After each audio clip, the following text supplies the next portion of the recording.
A big part of what I do is analyzing people's voices, and there's this process that my students have to go through when they first start training with me. I record their voices and I play it back to them, and 99% of the time the first reaction that they have is, "Oh no, not my voice, I hate my own voice." Look, guys, what's happening here?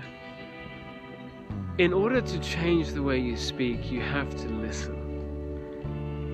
In order to listen, you have to be kind. You can't listen without kindness. The more that you love your own voice, the deeper you can listen. The deeper you listen, the more you understand it, the more you can manipulate it, the more you can change it. The key to speaking is listening. The key to listening is kindness.